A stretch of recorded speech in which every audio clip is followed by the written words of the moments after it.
Notre vie, elle est entre les mains des médecins. Faut vraiment dire, je suis une femme, je suis un homme, mais avec tous les stéréotypes qui en découlent. J'ai raconté que depuis que j'étais tout petit, je voulais être un garçon et que je voulais une femme avec une maison et un chien et des enfants.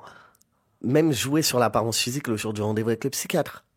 Se masculiniser au maximum, marcher en faisant mine qu'on a un peu des oursins sous les bras, essayer de faire la voix la plus monotone possible pour les hommes. Faut pas sortir des clous. Parce que ce qui existe vraiment dans la vraie vie, c'est les hommes et les femmes. Je vois pas pourquoi il y a besoin qu'un psychiatre valide le fait qu'on soit trans pour avoir accès à un parcours de soins. Et ensuite l'endocrinologue qui décide si j'ai le droit d'avoir des hormones. Parce que on est des monstres pour les gens. On est encore ça. C'est pas une partie de plaisir la transition. C'est lourd, mais on le fait parce qu'on n'a pas le choix.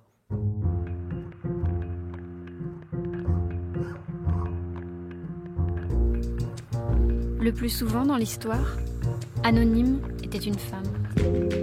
Les bras se sont levés, les bouches sont exclamées. Maintenant, il faut des mots. Ça dure toute la vie, une évasion. C'est tout le temps à refaire. Le féminisme est une révolution, pas un réaménagement des consignes marketing. Un podcast à soi, par Charlotte Bien-Aimée. Épisode 25, trans et féministe.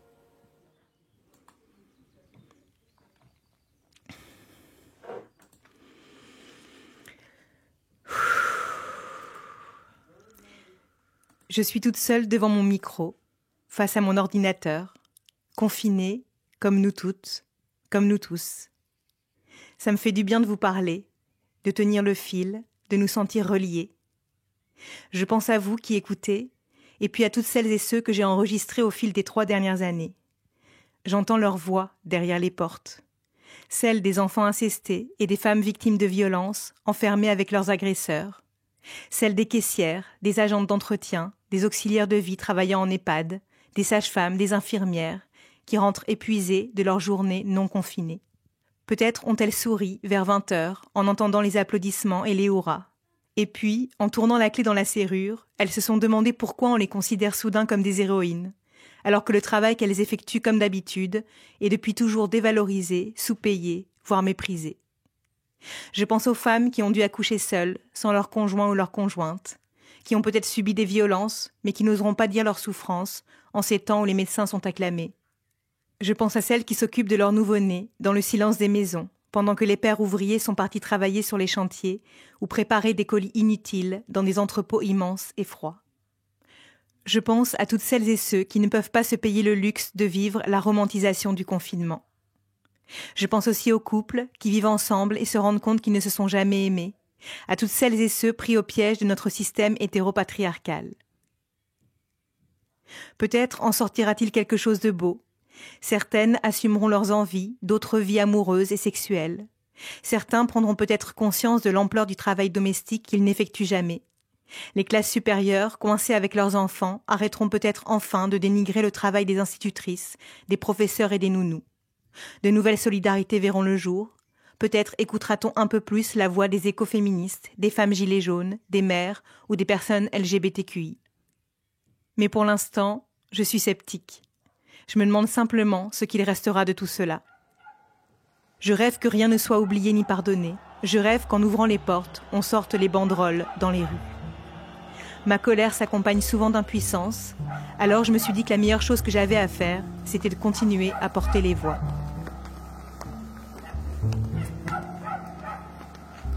J'ai enregistré les personnes que vous allez entendre dans cet épisode quelques jours avant que nous soyons enfermés.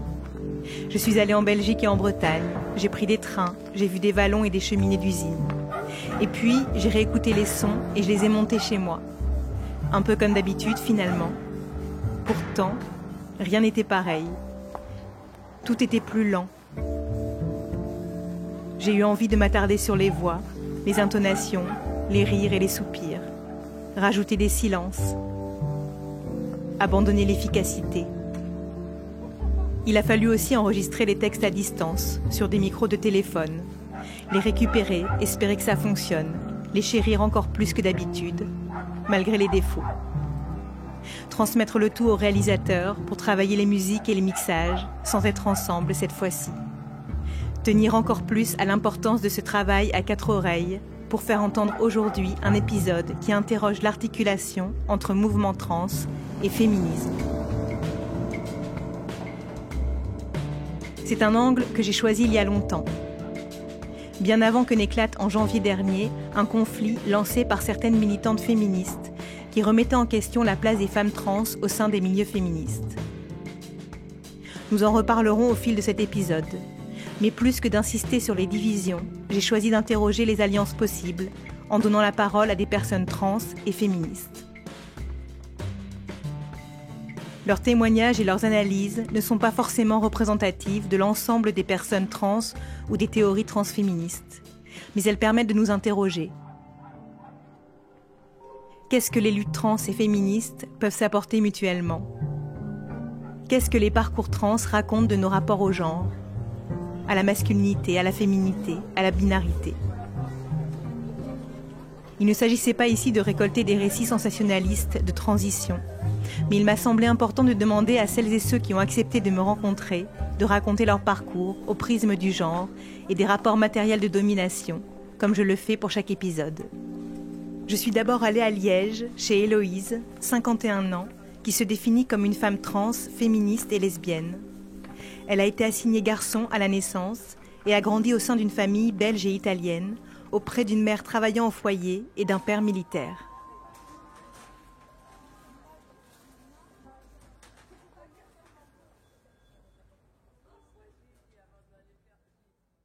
Moi, j'étais élevé dans l'idée qu'il fallait tenir en tout cas un rôle social bien déterminé, ne pas être une femmelette, ce qu'on m'a énormément rappelé. Quand je pleurais, j'étais une femmelette, j'étais pas un homme. On a essayé de me socialiser en tant que garçon viril, machiste, sexiste et tout. Et moi, j'étais pas comme ça. J'ai jamais été comme ça. Mais pour survivre, on fait quoi ? On se conforme. J'ai dû intégrer par la force et la violence quelque chose qui me faisait horreur.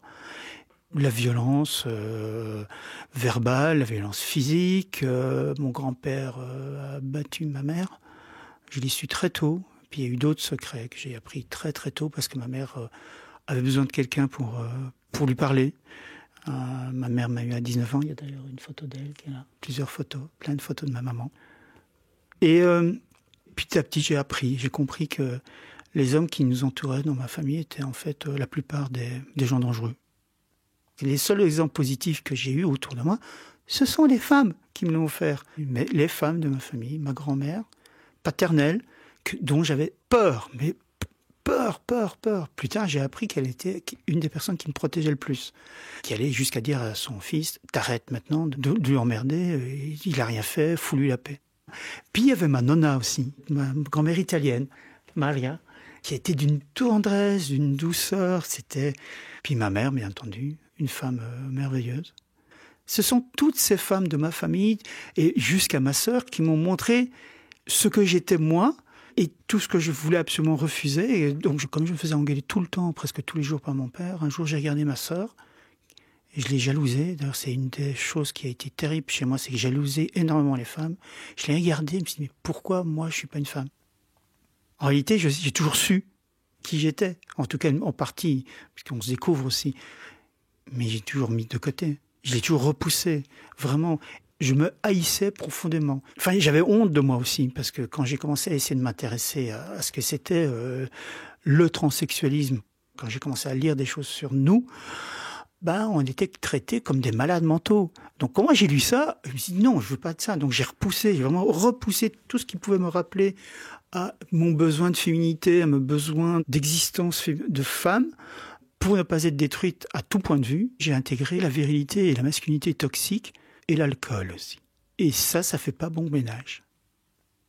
Je devenais violente, agressive, tout, aussi bien contre moi que d'aller chercher de me faire taper dessus. Par exemple, je me rappelle que je suis allé dans un tatou, j'ai emmerdé la serveuse parce que je savais que le tatoueur était là et qu'il allait me shotter dedans. Et j'attendais qu'il me shotte dedans, en fait. Et il m'a tabassé. J'étais vraiment en autodestruction complète. Et pendant très longtemps, j'ai continué à boire, en fait, et à me fuir.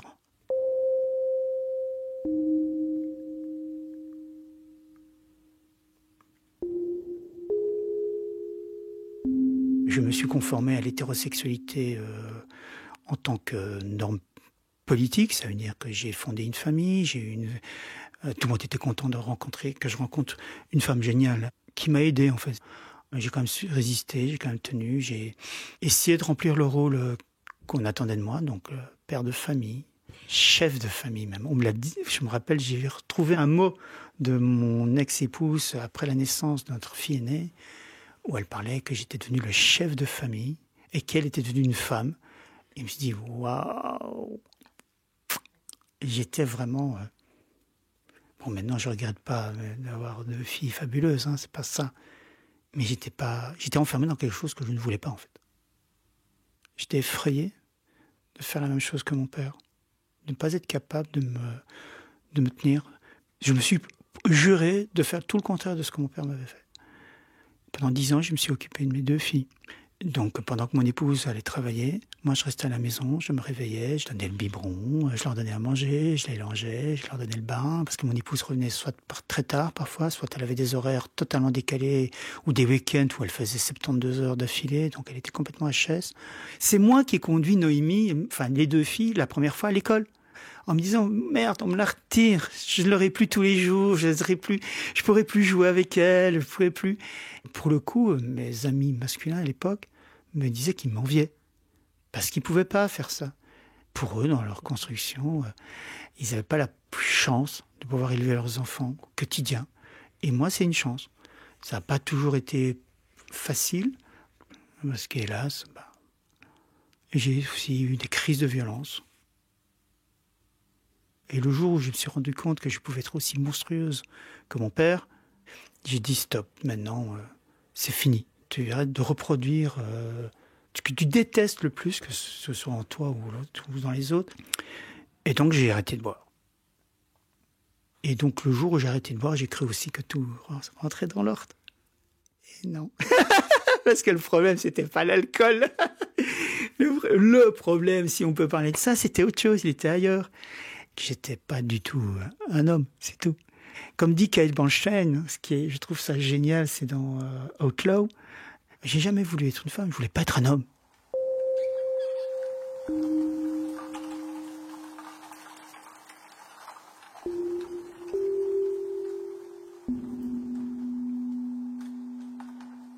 Comprendre que l'on ne parle ni de beauté, ni de détestation de soi, mais de correspondance à soi.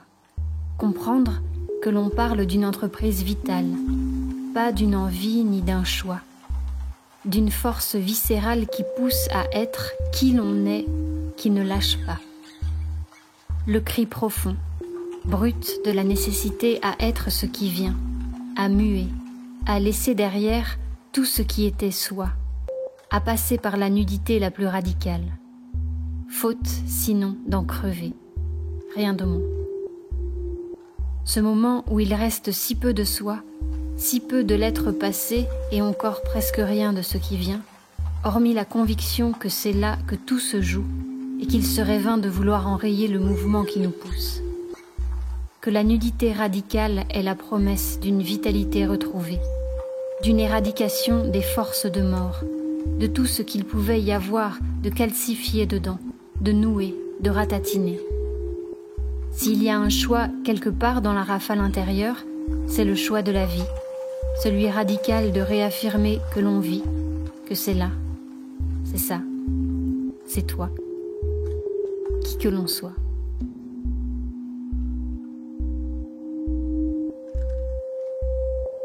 Adèle Tincelin, On n'a que 2 vies, journal d'un transboy.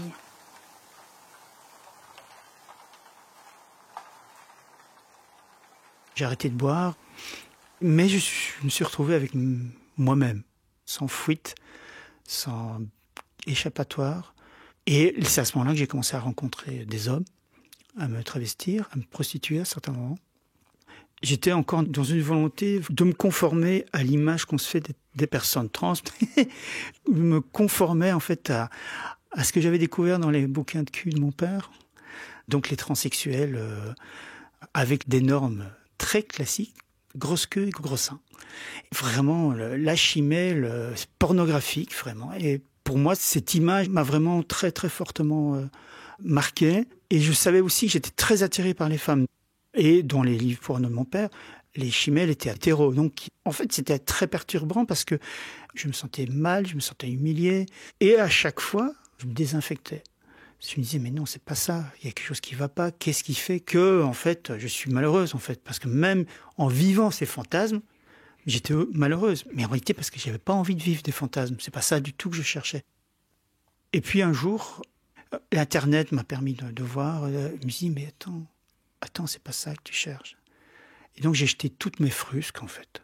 Et j'ai décidé d'acheter des vêtements de femmes au quotidien.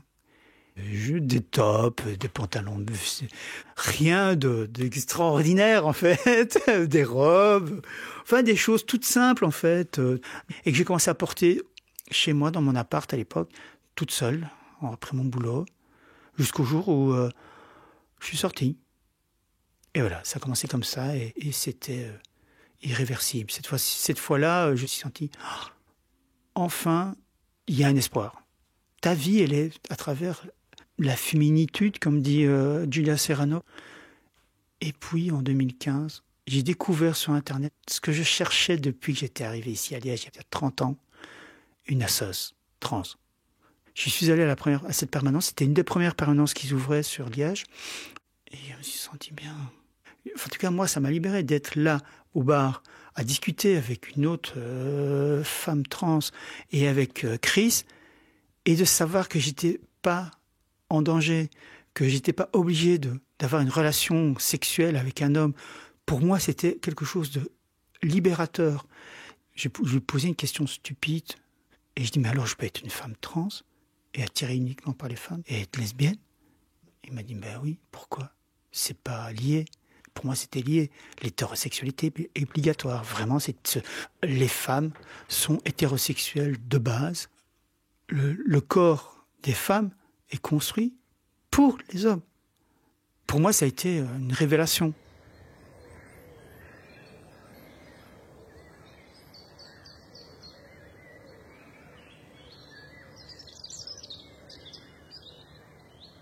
Comme Héloïse, beaucoup de femmes trans transitionnent à un âge avancé, en moyenne autour de 38 ans, alors que les hommes trans effectuent leur transition autour de 25 ans. En effet, la très forte stigmatisation sociale des femmes trans, qui sont aussi souvent représentées de manière caricaturale, stéréotypée et uniforme, retarde les transitions, comme me l'a expliqué le sociologue Emmanuel Bobatti, qui a travaillé sur la multiplicité des parcours d'hommes et de femmes trans en France.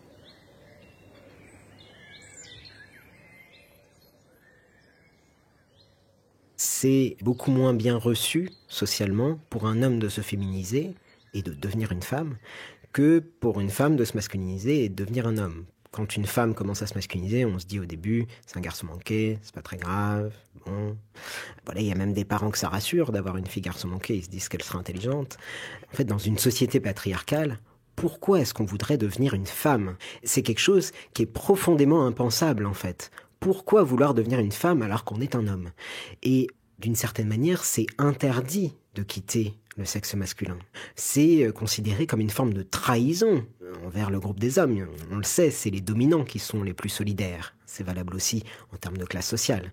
C'est quelque chose qui est tout à fait inacceptable et on le voit dans les travaux sur l'homosexualité. Les gays vont être plus violentés physiquement par des hommes que les lesbiennes.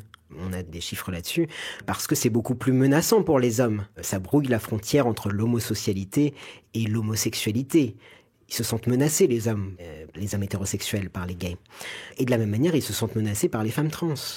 C'est quelque chose qui vraiment fascine, en fait. Il y a une grande fascination en même temps autour des femmes trans. Bon, il y a plusieurs figures un peu stéréotypées qu'on croise souvent, hein, notamment dans les films, dans les séries. C'est par exemple des femmes trans qui peuvent être des figures un peu mystiques comme des tireuses de cartes ou des voyantes, on a ça. On a également la femme trans prédatrice qui dissimulerait le fait qu'elle est trans pour parvenir à ses fins et séduire des les hommes. On a aussi la figure que Julia Serrano appelle la transpathétique, avec donc ça c'est une femme trans souvent d'un certain âge qui ne passe pas bien pour une femme, où on voit qu'elle est trans visiblement du point de vue de son corps, etc. Donc on a toutes ces figures-là, en tête. Et de ce fait, il y en a beaucoup qui renoncent en fait à transitionner dans la jeunesse parce qu'elles avaient peur de toute la marginalisation sociale qui peut concerner les hommes qui se féminisent, quoi. Et en fait, les trans, dans la littérature, dans les médias, un peu partout, on considère souvent que c'est une population relativement homogène. Mais les parcours trans, c'est pas forcément juste passer d'une catégorie de sexe à l'autre. Il peut y avoir des mobilités de différentes amplitudes dans l'espace social du genre. Les personnes ne se disent pas toutes hommes ou femmes, les personnes ne modifient pas toutes leur corps, n'ont pas toutes recours à la chirurgie, n'ont pas toutes recours au changement d'état civil. Ce sont des personnes qui ont des rapports différents au genre, en fait. C'est des personnes qui vivent leur vie et qui ont des parcours de vie aussi diversifiés que la population en général. Diversité en termes d'orientation sexuelle, diversité en termes de milieu d'origine, de classe sociale, de statut social, diversité en termes de race, de modalités de racisation, et c'est leurs conditions de vie aussi qui forgent leur rapport aux normes de genre. L'identité, c'est aussi une question de conditions matérielles. On sait au niveau de la population en général, en sociologie par exemple, que les milieux sociaux d'origine forgent des dispositions de genre très très variées, qu'on n'habite pas la féminité ou la masculinité de la même manière selon que l'on vient de tel milieu social. Et c'est pareil pour les hommes et les femmes trans. Par exemple, on constate que les personnes qui se reconnaissent le plus dans les catégories traditionnelles d'hommes et de femmes, et qui ont beaucoup recours à la chirurgie, qui ont recours au changement de sexe à l'état civil, ce sont pour beaucoup des personnes d'un certain âge, disons. Ce sont beaucoup en fait des femmes trans qui ont été mariées et qui ont fait des enfants en tant qu'hommes avant leur transition. Et c'est logique finalement, si on transitionne par exemple à 50 ans, de vouloir que ça change pas trop le fait d'être bien intégré socialement. C'est plutôt logique. Même pour les personnes qui ne sont pas trans, on est souvent beaucoup plus subversif à 20 ans qu'à 50. Bon. C'est aussi une question, comme je le disais, de conditions matérielles. Et ça, c'est quelque chose de très fondamental parce qu'on se rend compte qu'il y a aussi des personnes en fait qui vont d'une certaine manière faire mine d'être conformes aux standards de genre, sans pour autant l'être forcément personnellement. Souvent parce que ce sont des personnes précaires, ce sont des personnes qui sont rarement soutenues par leurs parents dans leur transition, qui se trouvent parfois en rupture familiale, qui n'ont pas encore de ressources, ce sont souvent des personnes assez jeunes, et qui n'ont pas d'autre choix que d'essayer de se conformer à ce qui est attendu d'elles, même si elles se sentent pas forcément si conformes que ça au fond. C'est des logiques en fait qu'on retrouve beaucoup chez les femmes en général, pas juste chez des personnes trans, notamment par exemple des femmes dans des milieux professionnels masculins, fortement masculinisés, qui pour arriver à s'en sortir dans ces milieux-là, comme la masculinité, c'est la condition de la reconnaissance dans ces milieux-là, qui ont des approches stratégiques du genre pour essayer de se masculiniser. Parfois, on voit ça beaucoup chez les policières, par exemple, ou chez les femmes pompiers, ou chez les femmes ingénieurs. Il y a des logiques comme ça, de se montrer, conformes aux normes masculines attendues pour essayer de s'en sortir, tout simplement, parce que ce sont des femmes, donc c'est moins facile pour elles.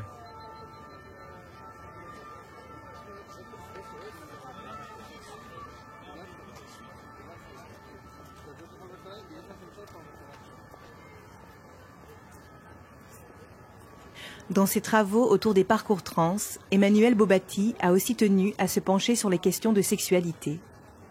L'expression de genre, l'identité de genre et l'orientation sexuelle sont trois choses bien distinctes. Mais il lui a semblé important d'aborder la sexualité sous un angle social et non psychiatrisant ou pathologisant comme ce fut le cas pendant longtemps, parce que pour lui, la sexualité participe aussi à la construction du genre, pour les personnes trans comme pour le reste de la population. Il rappelle que les femmes sont socialisées à se construire à travers le regard des hommes. Ainsi, l'hétérosexualité féminine vient agir comme une fabrique puissante de la féminité. La contrainte à l'hétérosexualité, comme l'a théorisé Adrienne Rich, est très forte pour les femmes. La majorité des femmes cis sont hétérosexuelles et beaucoup de femmes trans le deviennent aussi. En parallèle, l'homosexualité émancipe beaucoup plus du féminin que du masculin. Comme l'écrit Monique Wittig, les lesbiennes ne sont pas des femmes. À travers leur sexualité, elles se défont des assignations de genre. Ainsi, presque tous les hommes trans interrogés par Emmanuelle Bobatti étaient lesbiennes avant leur transition. Le fait d'être lesbienne leur permet de s'affranchir progressivement de certains codes de la féminité. Beaucoup d'entre eux décrivent une grande continuité entre leur parcours lesbien et leur transition, comme ce fut le cas pour Dal, 34 ans. Il est infirmier, il est né à Paris et a grandi au sein d'une famille algérienne ouvrière dans un quartier populaire.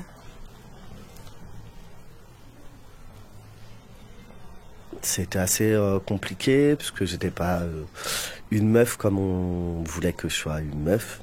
J'étais plutôt ce qu'on appelait un garçon manqué.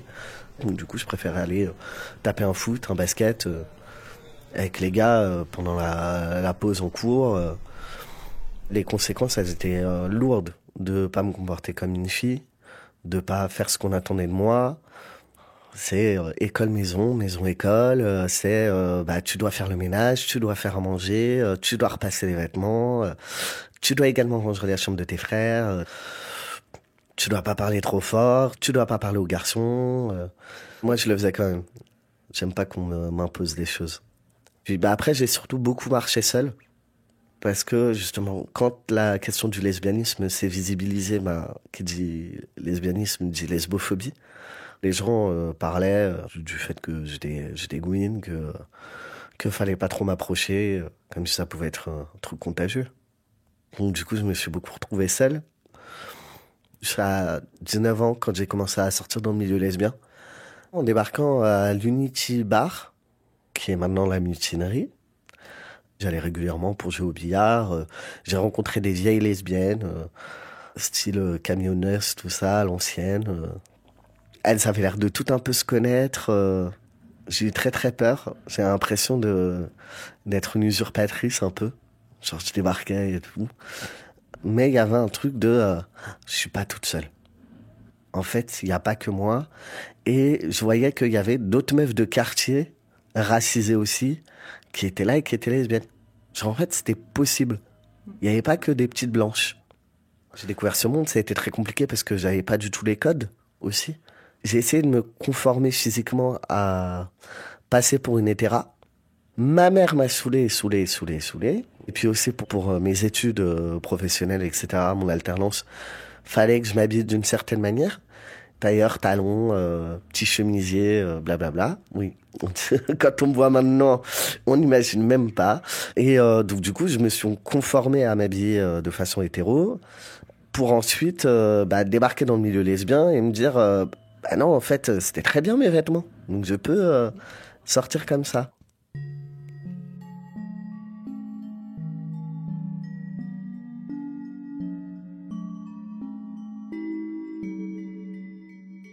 Vraiment, moi, ce qui me saoule, c'est les injonctions liées au genre. On te dit que t'es une meuf, donc tu dois ressembler à ça et tu dois te comporter comme ça. Tu es un mec, tu dois ressembler à ça, tu dois te comporter comme ça. Et en fait, moi, j'ai juste envie de dire fuck à tout ça. Et genre, en fait, je suis ni l'un ni l'autre. Je suis les deux. Je suis un peu de tout ça. C'est un truc qui était présent déjà avant. Genre, par exemple, moi, la première réflexion que j'ai faite, c'était à 4 ans. J'ai dit à ma mère, j'aime pas être une fille, c'est mieux d'être un garçon. Mais je n'ai pas dit que je voulais être un garçon. Vu pour moi ce que ça représente dans ma tête, j'ai pas non plus envie d'être un mec. Et dans ma question de comment j'ai avancé sur ma transidentité, mon parcours, je me suis retenu pendant longtemps parce que je pensais que la transition femme à homme ou homme à femme. Et moi, c'était pas ce que je voulais. En fait, moi, je voulais pas enlever mes seins, avoir un pénis, des trucs comme ça m'intéressait pas. Je voulais peut-être d'autres choses.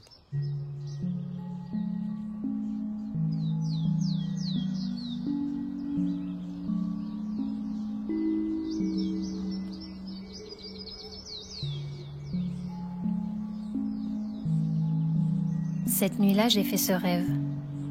Je marchais à travers un vaste champ. Des hommes, des femmes et des enfants étaient debout sur le bord du champ. Ils me regardaient en souriant et en hochant la tête. Je me dirigeais vers une petite hutte ronde, près de la lisière de la forêt. J'avais le sentiment d'être déjà venue dans cet endroit auparavant. À l'intérieur, il y avait des gens qui étaient différents comme moi. On pouvait tous voir nos propres reflets dans les visages de celles et ceux qui étaient assis dans ce cercle. J'ai regardé autour de moi. C'était difficile de dire qui était une femme, qui était un homme. Leurs visages dégageaient une beauté différente de celle que j'avais vue célébrer à la télé ou dans les magazines en grandissant. C'est une beauté avec laquelle on ne naît pas, mais qu'on se bat pour construire, au prix de grands sacrifices. Je me sentais fière d'être assis parmi elles. J'étais fière d'être l'une d'entre eux. J'ai regardé les visages autour de moi. Mon esprit a glissé en arrière vers le passé, puis en avant vers le futur. Ne sont-ils pas connectés? J'ai senti ma vie entière faire une boucle parfaite. Grandir en étant si différente, me révéler en tant que Butch, passer en tant qu'homme, puis revenir à la même question qui avait façonné toute ma vie. Femme ou homme? Stone Butch Blues, Leslie Feinberg.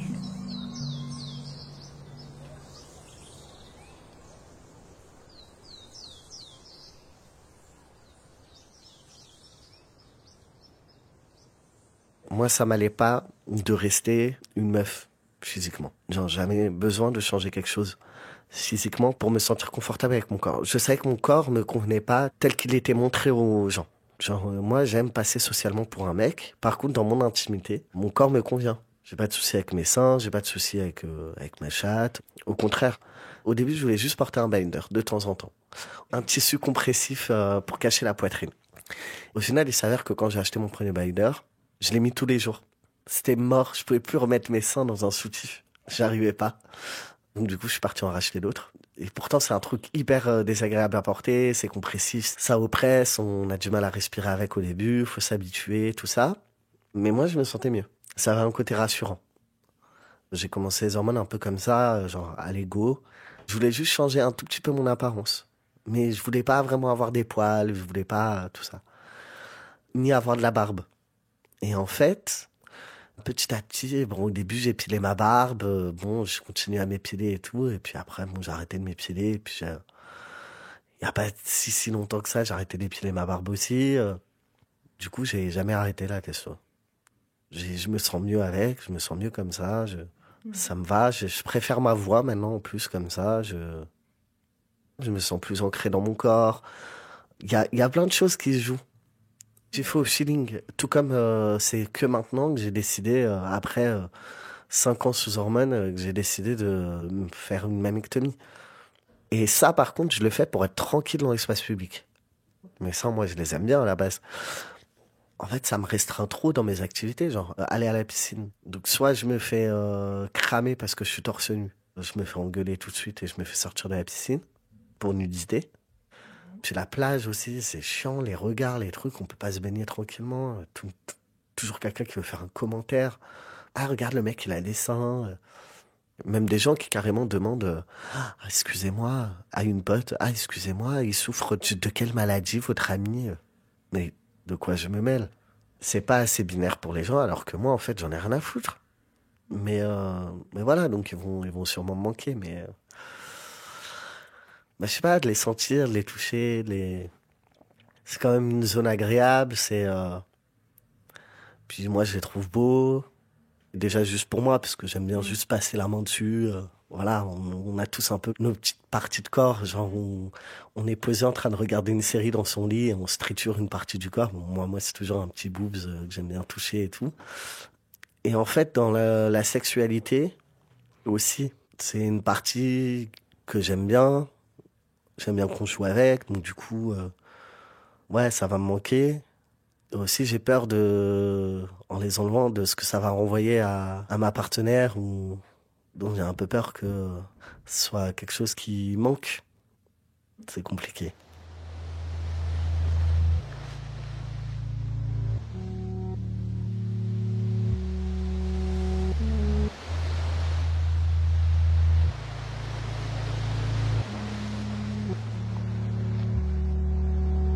Comme Dalle, Héloïse entame sa transition en même temps qu'elle découvre le féminisme. Ce qui lui permet de s'interroger sur sa propre féminité, sur ce qu'elle souhaite vraiment pour elle-même et se défaire peu à peu des injonctions à correspondre à une vision stéréotypée des femmes.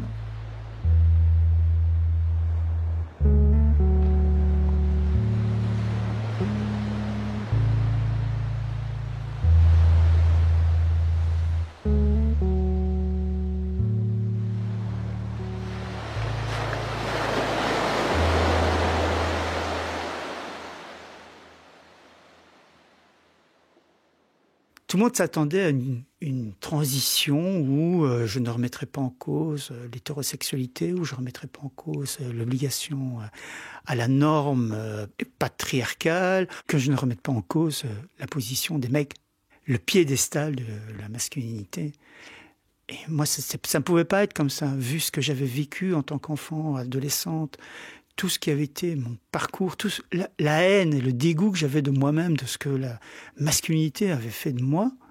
C'était pas possible que je ne remette pas ça en question. Parce que là, le féminisme m'a donné les clés pour comprendre en réalité comment j'avais été construite et comment moi-même j'avais subi cette domination masculine dans ma chair. Tout en transitionnant, j'ai grandi dans mon féminisme, dans ma vision du féminisme. J'ai compris qu'en fait, j'avais le choix. J'étais pas obligé de me maquiller. Et une fois que j'ai compris que j'étais pas obligé de me maquiller, et puis avec la transition aussi, avec les hormones, mon visage se féminisait, donc, et ça me permettait de ne pas devoir me maquiller. En fait, il n'y a aucune obligation. La seule obligation qu'on a, c'est d'être libre. Enfin, en tout cas, de se vivre libre. Et surtout, il y a une des choses que le féminisme m'a apporté, c'est mon corps, mon choix. Et donc, j'ai commencé à réfléchir à tout ça, à la liberté, acquérir une liberté vis-à-vis des injonctions. Et j'ai découvert le transféminisme. Donc j'ai aussi lu des textes, et tous ces textes m'ont permis aussi de me questionner en tant que personne trans. Quelle était l'obligation des corps, l'obligation à se conformer en fait. Souvent on me demande si j'ai envie de faire une augmentation à ma mère. Mais je dis mais non, j'aime les seins que j'ai. C'est très hétéronormatif et machiste de penser qu'une femme doit avoir au minimum un C, D, F. Donc le fait d'avoir des petits seins n'est pas une preuve de non-féminité. Le fait d'avoir des traits masculins que moi je considère comme masculins ne veut pas dire que je ne suis pas féminine. Par contre, à un moment donné, c'est posé la question de l'opération dite génitale, de la vaginoplastie. Mais là, c'était à rien à voir avec le fait d'être femme ou pas. Et là, c'était le fait de m'aimer dans mon corps, ce qui n'est pas la même chose. Lors des années 50, 60, 70, on a poussé beaucoup de femmes trans à faire des vaginoplasties, alors que fondamentalement, elles n'en avaient peut-être pas besoin, pour se conformer à une norme. La féminité qui était désirée, c'était la féminité maquillage, robe, qui n'est pas non plus quelque chose de négatif, mais je veux dire, c'était une norme à laquelle il fallait se conformer. Donc pour moi, être femme, c'était pas forcément me faire opérer. C'était me faire opérer si j'en avais envie, si j'en avais besoin surtout. Et pour moi, porter toujours un pénis, c'était pas du tout viable. Il y avait toujours cette chose en trop qui, moi, me perturbait, moi, me posait problème. Je voulais plus être un truc exotique. Et donc, voilà, pour moi, la réponse a été t'en as besoin. C'est pas un corps qu'on fantasme, c'est un corps qu'on vit. Je me sens pas femme, je suis femme. J'ai besoin de ce corps-là parce que c'est comme ça, non pas que je me vis, mais que je suis.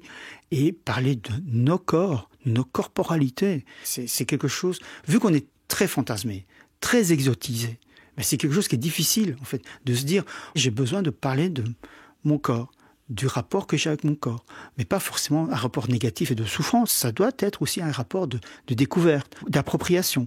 Se laisser le droit d'être émerveillé par la personne, le corps qu'on devient. Et je me sentais pas à l'aise avec ce pénis. Il fallait que je revienne à l'état originel, donc l'état où je me sens en équilibre, en paix avec moi-même. En fait, c'est vraiment ça, c'est la paix avec moi-même. Ça faisait sens, mais ça ne faisait sens que pour moi. Certaines femmes trans portent encore un pénis, ça ne fait pas moins des femmes, simplement elles se vivent autrement.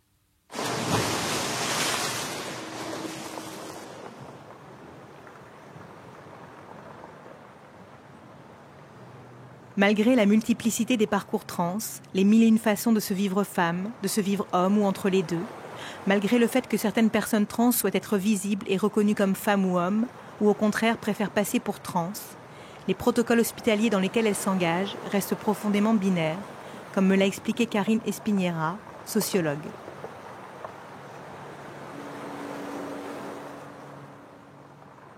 Quand on s'engage dans un protocole hospitalier, donc on va être suivi par un psychiatre, toute une équipe pluridisciplinaire qui va, entre guillemets, donner le sésame jusqu'à l'opération pour les personnes qui le souhaitent. Tout passe par ces équipes hospitalières si on souhaite avoir une prise en charge totale par la sécurité sociale, donc ce qu'on appelle une affection longue durée, donc l'ALD. Dans ces parcours-là, il faut donner les preuves d'une féminité et d'une masculinité type. Si on ne les donne pas, ça devient problématique. Donc, ce qui veut dire que les protocoles hospitaliers eux-mêmes n'ont pas pensé la question du genre et personne n'est immunisé contre les stéréotypes de genre, et pas même un psychiatre. Je vais donner quelques exemples, mais ils sont tirés du vrai. Par exemple, un psychiatre qui dit à une femme, ça dit pas ouais. Voilà. Ou alors un psychiatre qui va noter la taille des mains ou des pieds, ou un autre psychiatre qui va dire dans son cabinet, on l'a entendu depuis le couloir, ah ouais, mais moi j'opère pas les grosses parce que ça va pas donner de jolies femmes. Donc, ce qui veut dire que le dispositif lui-même, il est genré, il est sexiste. Donc, effectivement, on reproche aux personnes trans, et certains discours disent, ouais, mais les personnes trans reproduisent les stéréotypes de genre. Et moi, j'ai envie de prendre à l'inverse, je dis, on oblige les personnes à répondre aux stéréotypes de genre, à adhérer aux stéréotypes de genre. Et l'entre-deux, d'un seul coup, dérange énormément. Ça met en lumière la question de la binarité. Les protocoles hospitaliers sont des entreprises d'orthopédie sociale qui doivent fabriquer des vrais hommes et des vraies femmes. C'est-à-dire que les personnes trans doivent être plus normaux que les gens normaux. Il y a déjà un certain nombre d'années, je disais que si toutes les personnes trans avaient les moyens économiques d'une autonomie, je veux dire, les protocoles hospitaliers se seraient pété la gueule depuis belle et lurette. Parce que les gens, ils iraient pas voir un psychiatre. Ils feraient des parcours comme on a été un certain nombre à faire il y a une trentaine d'années. On ferait nos parcours, entre guillemets, free, je veux dire, libres. On a grillé la case psychiatrie, on va très bien 30 ans plus tard. Donc, ça va. La société non plus, elle s'est pas écroulée, nous non plus. Et tout se passe bien. Le fait que le psychiatre joue la pièce centrale, je trouve ça gênant. Et je trouve aussi gênant que du coup, tout l'aspect social aussi ait été écarté. C'est-à-dire que c'est seulement aujourd'hui, là on est en 2020, c'est passé 40 ans, c'est seulement aujourd'hui qu'on se dit que peut-être un accompagnement, c'est peut-être aussi, ça peut être des intermédiaires à l'emploi, ça peut être tout un tas de gens qui vont être impliqués dans l'insertion sociale et professionnelle de la personne. C'est seulement au bout de 40 ans qu'on se pose cette question-là, en se disant, il faudrait peut-être s'y intéresser, quoi. Il y a peut-être des questions de logement, peut-être des questions de santé, peut-être des questions de formation, enfin, c'est-à-dire que la personne trans, c'est comme si c'était une personne qui n'avait pas de vie sociale. C'est comme si cette personne n'avait pas de parents, ou de temps en temps aussi, ou alors des parents qui viennent témoigner de leur souffrance dans les médias, de voir leur enfant, d'avoir perdu symboliquement leur enfant, leur fils ou leur fille. On dirait que les personnes trans n'ont pas de conjoint, n'ont pas de conjointe, qu'elles n'ont pas une socialité trans. Qu'elles n'ont pas de sexualité, parce que pour le coup, en fait, on dit que soit elles exagèrent, soit elles en ont pas. Mais il n'y a pas de juste milieu. Donc c'est soit c'est effectivement, on part directement dans le monde de la prostitution, de la drogue, des addictions, etc. Soit c'est Mère Teresa, et elles ne font rien, quoi. C'est le sexe, ça les intéresse pas, et c'est bon.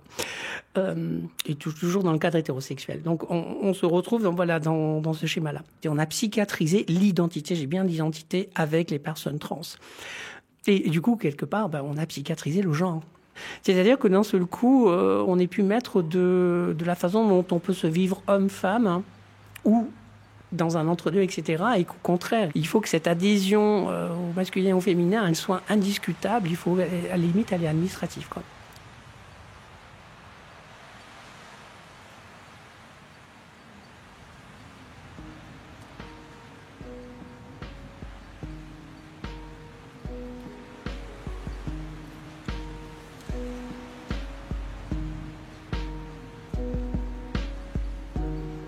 À mesure que je me rapproche de l'acquisition du nouveau document, je réalise avec effarement que mon corps trans n'existe pas et n'existera pas aux yeux de la loi. Faisant acte d'idéalisme politico-scientifique, les médecins et les juges nient la réalité de mon corps trans afin de pouvoir continuer à affirmer la vérité du régime sexuel binaire. Alors la nation existe. Alors le juge existe. Alors l'archive existe. Alors la carte existe, alors le document existe, la famille existe, la loi existe, le livre existe, le centre d'internement existe, La psychiatrie existe, la frontière existe, la science existe, même Dieu existe, mais mon corps trans n'existe pas. Il n'existe aucune représentation correcte de mes seins, de ma peau, de ma voix. Mon sexe n'est ni un macroclitoris, ni un micropénis. Mais si mon sexe n'existe pas, alors est-ce que mes organes restent humains ? Mon corps trans se retourne contre la langue de ceux qui le nomment pour le nier. Mon corps trans existe comme réalité matérielle, comme ensemble de désirs et de pratiques. Et son inexistante existence remet tout en jeu. La natation, le juge, l'archive, la carte, le document, la famille, la loi, le livre, le centre d'internement, la psychiatrie, la frontière, la science, Dieu. Mon corps trans existe. Un appartement sur Uranus, Paul B. Preciado. Alors que dans la société en général, il vaut mieux correspondre aux normes de genre attendues et passer pour un homme ou une femme afin d'éviter violence, stigmatisation et discrimination, dans les milieux féministes, c'est parfois l'inverse. Il peut être préférable d'être perçu comme non-binaire ou trans, notamment pour les hommes trans, comme me l'a raconté Dal. Moi, dans l'espace public courant, j'aime bien être perçu comme un mec. Dans le milieu féministe, Gwyn, tout ça dans lequel moi je traîne, je préfère être perçu comme trans. Malheureusement, je fais 1m75, donc pour une personne trans masculine, ça a causé problème parce que tout de suite, on est viriliste. C'est hyper facile d'accuser une personne comme moi d'agresser ou d'être un agresseur ou je sais pas quoi, du fait de mon apparence physique et en plus la question de race aussi qui se joue là-dedans. Depuis que j'ai transitionné, j'ai arrêté de me défriser les cheveux et je passe vraiment pour un mec rebeu, donc du coup j'ai gagné une autre oppression, celle du racisme, parce que je suis visibilisé, racisé maintenant, alors qu'avant le racisme je ne le subissais que par le biais de mes papiers d'identité ou quoi, sur de l'embauche, sur des logements, des trucs comme ça. Maintenant c'est à l'apparence aussi, donc ça se retranscrit facilement dans le regard des personnes autour de soi. J'ai aussi gagné en parallèle le délit de faciès de la part des keufs ou des trucs comme ça. Me faire suivre juste dans les magasins quand je vais faire mes courses, ce qui ne m'arrivait pas spécialement avant. Même si, effectivement, je me fais plus harceler dans la rue, dans les bars, on me met plus de doigts au cul dans le métro, j'ai plus un mec qui va se branler sur moi dans le métro, j'ai plus... Après, même si j'en avais tellement subi des agressions, j'ai envie de dire, dans les transports, et j'en ai tellement dégommé des mecs que un mec qui faisait chier... je m'embrouillais avec, il me touchait, je le frappais, j'avais pas de limite. J'étais une sauvage. En transitionnant, j'ai gardé ça au début, et puis après, j'étais obligé de faire différemment. Parce que sinon, on disait que j'étais dans la masculinité toxique, dans la virilité, dans tout ça, alors que pas du tout. C'est juste ma personnalité à la base. J'étais pas prêt au fait que ça causerait un problème, mon apparence physique, dans le milieu féministe. En fait, quand t'es une meuf, c'est ok d'être vénère, c'est ok d'être un peu sauvage. Par contre, tu transitionnes, tu ressembles à un mec. Là, c'est plus ok que tu te comportes comme ça. Il faut que tu redescendes, il faut que tu parles moins fort, il faut que tu prennes pas trop de place. Donc, c'est des injonctions qui sont faites à la base pour les mecs cis. Il faut que tu sois discret. C'est très compliqué parce que ça ajoute des violences. De nouveau, on me renvoyait à ce que on m'avait demandé d'être plus jeune.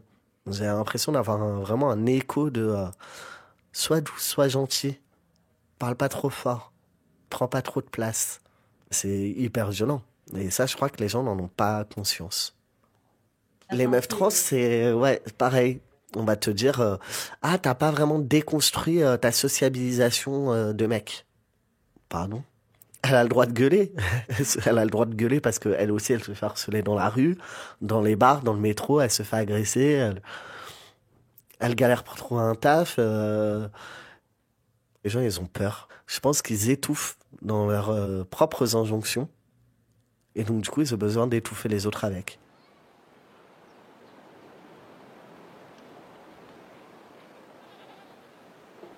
Comme Dahl, Héloïse a elle aussi été témoin d'exclusion dans certains milieux féministes. Je sais que pour toute une série de féministes, le fait que certaines femmes trans portent encore un pénis est un problème. La femme trans, porteuse de pénis, est vue comme quelqu'un de dangereux, un violeur en puissance, un ennemi hostile.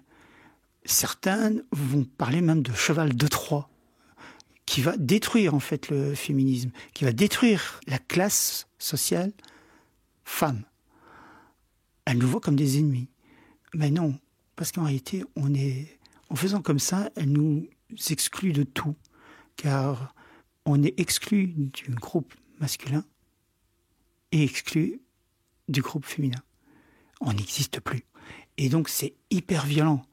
On est des fantasmes en fait, parce qu'elles ne nous connaissent pas. Elles ne nous demandent pas de parler. Et c'est ça en fait la difficulté, c'est d'être un fantasme en fait, et de ne pas pouvoir exprimer la réalité de nos vies, de nos vécus. On n'est pas moins illégitime pour la cause.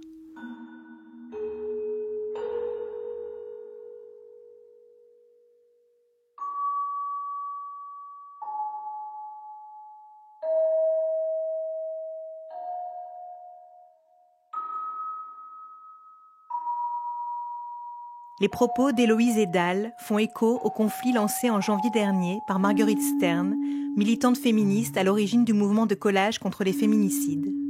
Elle publie alors une série de tweets dénonçant le fait que les débats sur le transactivisme prennent de plus en plus de place dans le féminisme et que le transactivisme renforce les stéréotypes de genre contre lesquels les féministes tentent de lutter, parce qu'en se vivant femme ou homme, les personnes trans reproduiraient ces stéréotypes.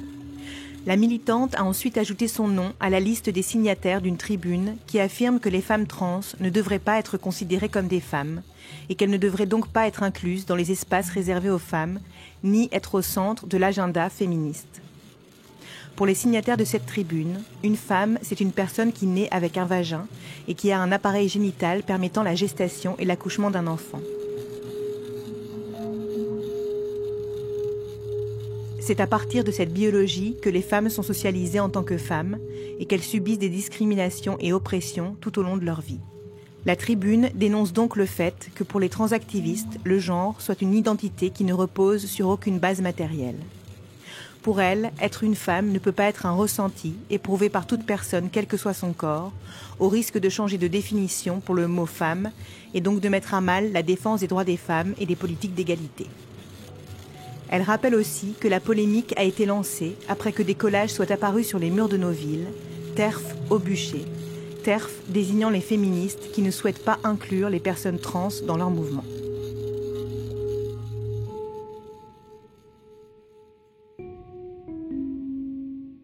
J'ai lu et relu cette tribune signée par des femmes dont j'estime les travaux et les combats. J'ai moi aussi été choquée par l'incitation à la haine, à la mort, au bûcher, véhiculée par les slogans sur les murs. Mais les mots de cette tribune me semblent tout aussi violents. Plusieurs autres militantes, chercheuses et chercheurs, en soutien aux personnes trans, l'ont d'ailleurs qualifiée de transphobe. Elles et ils ont à leur tour écrit des textes, rappelant que le féminisme nous avait aidés à nous détacher de la biologie, avait affirmé que ce n'était pas parce qu'on naissait avec un vagin que l'on naissait femme, mais bien qu'on le devenait au fil de notre socialisation. Que ce n'était pas non plus en étant mère que l'on devenait femme, que certaines femmes ne veulent pas d'enfants, ou n'ont pas d'utérus fonctionnel, et que cela ne faisait pas d'elles moins des femmes. Elle et il rappellent que le féminisme nous a appris à assumer qu'en mettant du rouge à lèvres ou des robes, certaines femmes cautionnent aussi en quelque sorte des stéréotypes de féminité. Est-ce qu'elles reproduisent les normes de genre ? Est-ce qu'elles doivent être exclues, elles aussi ? Ou est-ce qu'elles ont le droit de le faire en toute conscience, sachant que nous vivons dans une société extrêmement normée, dans laquelle il est difficile de se défaire de codes puissants ? Et puis, est-ce que tous ces arguments, quels qu'ils soient, justifient d'exclure des personnes déjà discriminées, minorisées ? Le but du féminisme n'est-il pas de lutter contre toutes les formes d'oppression ? Pour le sociologue Emmanuel Bobatti, ce débat n'est pas nouveau et révèle avant tout la précarité des mouvements féministes.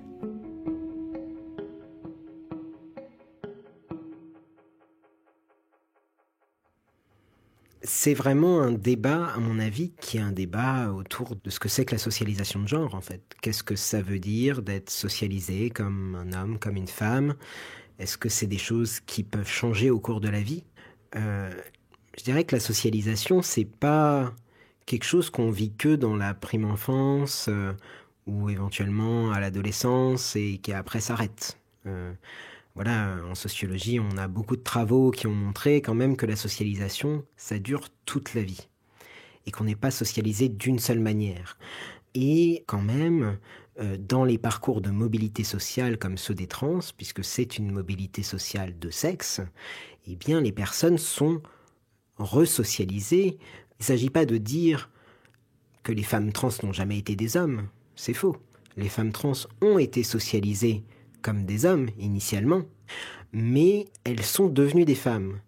Et l'expérience que c'est de savoir ce que c'est que d'être une femme dans la société dans laquelle on vit, elles l'ont en fait. Et souvent même, elles ont subi des violences pendant la transition qui sont en plus toutes particulières aux personnes trans. Il y a aussi des milieux féministes qui peuvent exclure les hommes trans au motif qu'ils sont devenus des hommes. Donc finalement, ils ont été socialisés comme femmes. Comme femmes, voilà. Donc on se focalise sur l'aspect masculin de la chose. Soit c'est des personnes qui ont été des hommes, soit c'est des personnes qui le sont devenues, alors qu'on pourrait aussi raisonner dans l'autre sens. Ce sont aussi des personnes qui ont été des femmes ou qui le sont devenues. C'est un petit peu étonnant qu'on voit jamais les choses sous cet angle non plus. Donc, si on part du principe que dans la vie on peut évoluer, on connaît des mobilités, on est resocialisé en fait, eh bien ce débat, je pense qu'il a plus forcément lieu d'être en fait. Finalement, j'y ai vu beaucoup d'angoisse de la part de beaucoup de féministes qui ont peur, en fait, que le mouvement féministe puisse disparaître. C'est vraiment un révélateur, à mon avis, de cette crainte des féministes de perdre le combat parce que ce combat, il est fragile. Il est fragile et il est fragilisé notamment par des approches vraiment néolibérales du féminisme.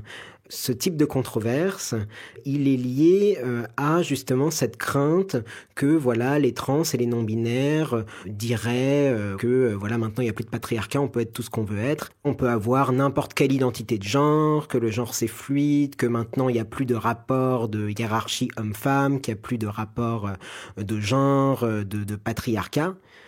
Il y a vraiment cette crainte, et je la rejoins moi-même, qu'il y a en fait une certaine tendance, une certaine mode de dire, voilà, il existe une diversité de genre, mais en fait c'est vraiment cette question néolibérale qui est en jeu, beaucoup plus que les questions trans et non-binaires en fait. Parce que ces personnes-là, généralement, savent précisément que matériellement il y a des coûts en fait à changer de sexe ou à s'affranchir de sa catégorie de sexe assignée.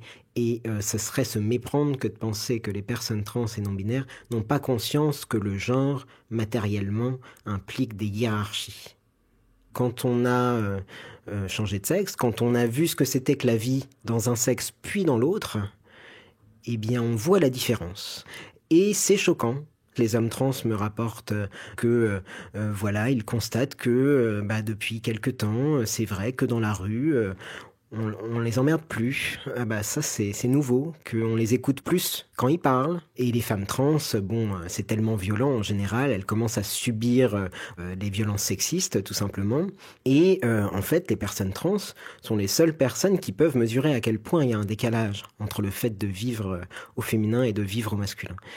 Donc je dirais qu'il y a en fait tout un fantasme de la fluidité du genre, de la multiplicité du genre, qui en fait n'est pas vraiment porté par les personnes concernées en fait. Moi je pense qu'on peut tout à fait penser la multiplicité du genre, s'intéresser à toute la diversité de genres qui existe dans la population, sans pour autant oublier que il y a des hiérarchies très structurantes qui se recomposent en permanence entre les hommes et les femmes. Et penser cette multiplicité du genre, ça n'implique pas forcément de dire qu'il n'y a plus de patriarcat du tout.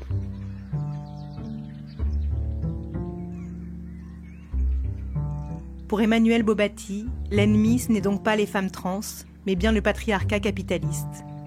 Un patriarcat et une société hétéronormative qui contraint aussi nos amours, comme ce fut le cas pour Héloïse et son ex-compagne.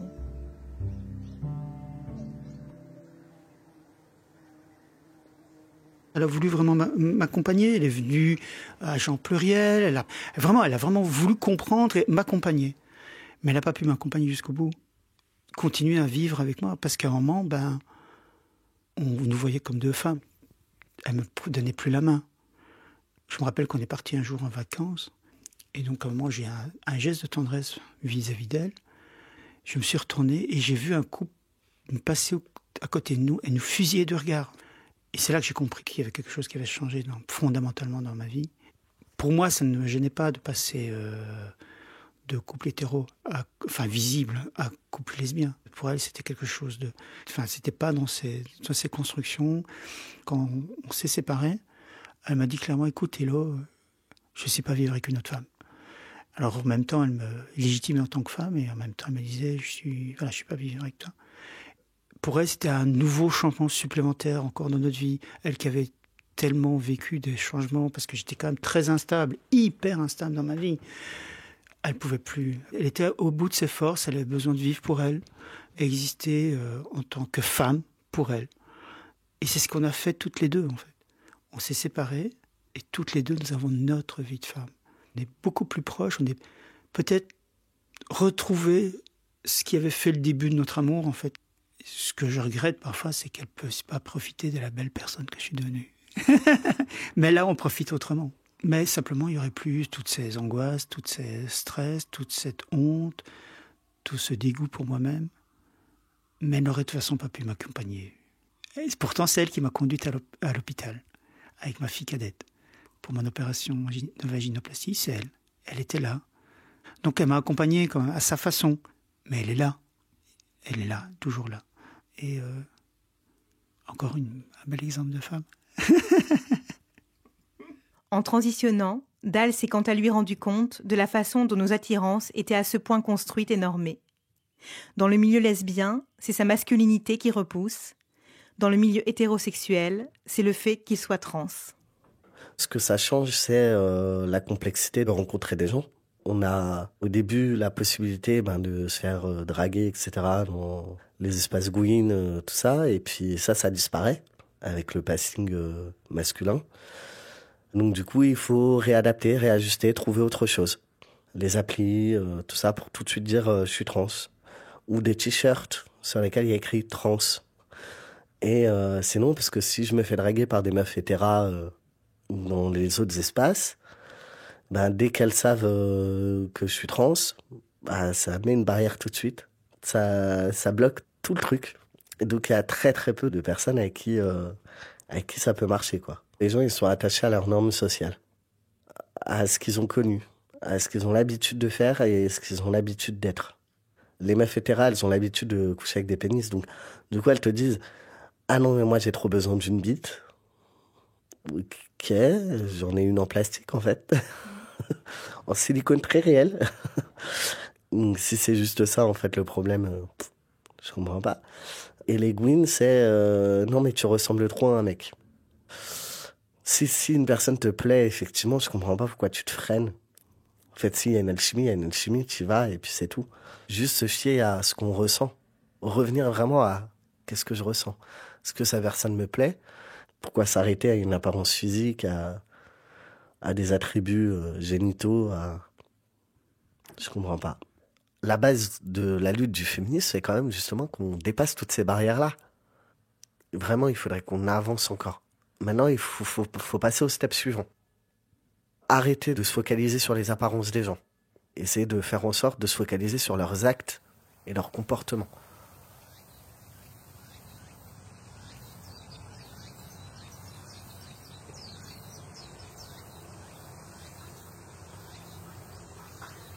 Pour l'autrice transféministe Julia Serrano, les personnes trans qui se vivent au croisement, à la frontière des genres, sont nécessairement féministes. Être trans, c'est se dire féministe en quelque sorte. Dans ses travaux, elle insiste sur l'importance de revaloriser aussi tout ce qui est rattaché au féminin. De ne pas, en tant que féministe, seulement vouloir récupérer ce dont on nous a dépossédé, à savoir les caractéristiques associées au masculin, mais aussi de se réapproprier ce qu'on nous a imposé, la douceur, l'empathie, le care. Ces propos m'ont fait penser au texte écoféministe dont je vous ai parlé dans les épisodes de novembre et décembre.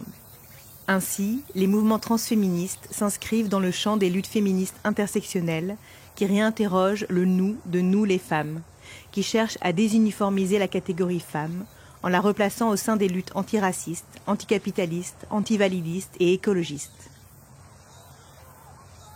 La chercheuse engagée Maudieuse Thomas, cofondatrice de l'Observatoire des transidentités, m'a expliqué que le transféminisme s'inscrivait aussi dans le prolongement des luttes féministes matérialistes, qui ont affirmé que ce n'était pas le sexe qui fondait le genre, que ce n'était pas parce que l'on naissait avec un sexe mâle ou femelle qu'on devenait homme ou femme, mais bien à la suite d'une socialisation genrée fondée sur la division hiérarchique inégalitaire entre hommes et femmes, et qu'il fallait abolir le genre. Maudieuse Thomas rappelle que le sexe est lui-même une construction sociale, en donnant l'exemple des personnes intersexes, nées avec des caractéristiques sexuelles qui ne correspondent pas aux définitions typiques de mâle et de femelle. Les personnes intersexes subissent des opérations chirurgicales non consenties dès l'enfance, parce que la société souhaite les conformer à l'un des deux sexes.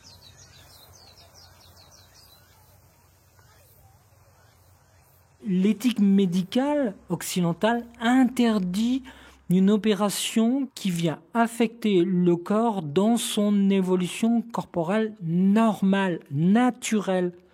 Mais alors, pourquoi on opère les corps intersexués?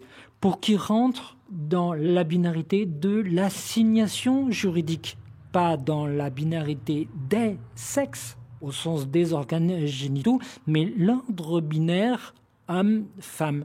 Sinon, on n'opérerait pas des corps. La question trans, la question non-binaire, la question des personnes neuroatypiques pose la même question. Nous devons refonder la société en abolissant le système d'assignation et en laissant les gens devenir ce qu'ils sont dans leur petit chemin de bocage. Je me définis comme intergenre depuis presque maintenant 30 ans, parce que je n'ai jamais adhéré à ce mode binaire fondé soit sur le sexe, soit sur le genre. Il y a plein d'autres devenirs, reformulons, il y a plein d'autres identités, reformulons, il y a plein d'autres trajectoires d'existence. Dans certaines sociétés amérindiennes, il y a 3 genres sociaux. L'homme, la femme et les personnes qu'on va appeler désormais trans. Dans d'autres sociétés amérindiennes, ça va jusqu'à 8 genres sociaux. L'assignation de genre n'est pas une assignation de genre selon le sexe, mais selon le développement de l'enfant. L'enfant n'est caractérisé comme étant un être sexué qu'une fois que l'enfant a choisi sa préférence de genre, soit fille, soit garçon, soit entre les deux, soit androgyne, soit fluide. Ce n'est pas le sexe qui fonde le futur genre de l'enfant, c'est le développement de genre de l'enfant qui va permettre à la société d'assigner correctement cet enfant. Moi, ma position transféministe, elle consiste à dire non, le monde humain n'est pas binaire, peu importe qu'il soit fondé sur une antécédence du sexe ou d'une antécédence du genre, pour moi c'est la même position qui réitère l'erreur binaire. Les sociétés humaines ne devraient pas être binaires, mais devraient autoriser 4, 5, 10, 20, 100 genres sociaux dans lesquels le devenir en train de se faire, eh bien, il peut devenir avec un maximum de chances de rencontrer la bonne personne, de s'épanouir avec elle ou avec lui ou avec elle, de telle façon que ce soit l'épanouissement ou simplement une trajectoire d'une existence humaine qui soit le critère principal et pas la manière dont les organes génitaux sont conformés, dont les yeux sont bleus, jaunes, verts, rouges. Je suis dans une autre trajectoire d'existence qui ne passe pas par cette frénésie du clic. T'es un homme ou une femme? T'es féminin ou masculin? T'es mâle ou femelle? Eh ben, je suis rien de cela.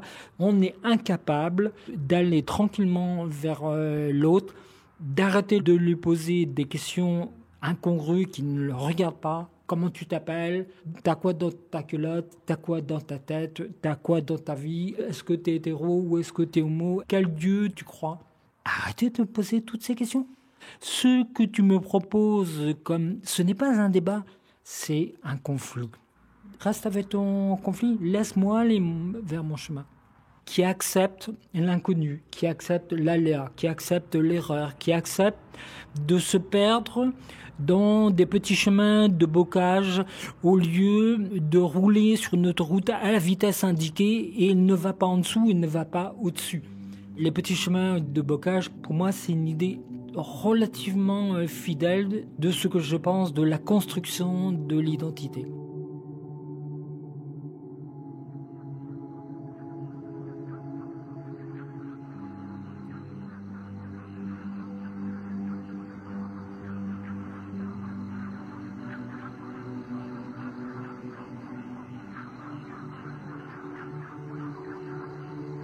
C'était un podcast à soi de Charlotte Bien-Aimée, réalisé par Charlie Marcelet avec les musiques originales de Samuel Hirsch.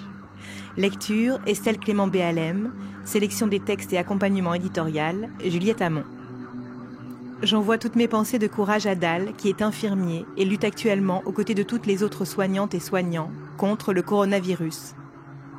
Ainsi qu'à Héloïse, qui se rétablit après avoir été malade et qui m'a fait confiance. Cet épisode n'aurait pas vu le jour sans la présence, les encouragements et l'aide matérielle de mon compagnon, de ma famille et de mes amis.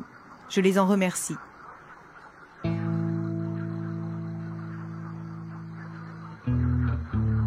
Merci à Mia Bollars, actrice du film Lola vers la mer. Merci à Juliette Drouard, dont je vous conseille la lecture des textes disponibles sur le site de Mediapart. Merci à Perrine Kervran, autrice de l'importante série Les Transidentités racontées par les trans, diffusée sur France Culture et disponible en podcast. Je vous conseille aussi le film et les travaux d'Océan. Et vous pouvez participer au Fonds d'aide sociale pour les personnes trans sur le site d'Accept-ST. Vous retrouverez toutes ces informations, ces liens, ces références sur le site d'Arte Radio qui produit ce podcast. Vous pouvez écouter ce podcast sur ce même site, mais aussi sur toutes vos applications de podcast favorites.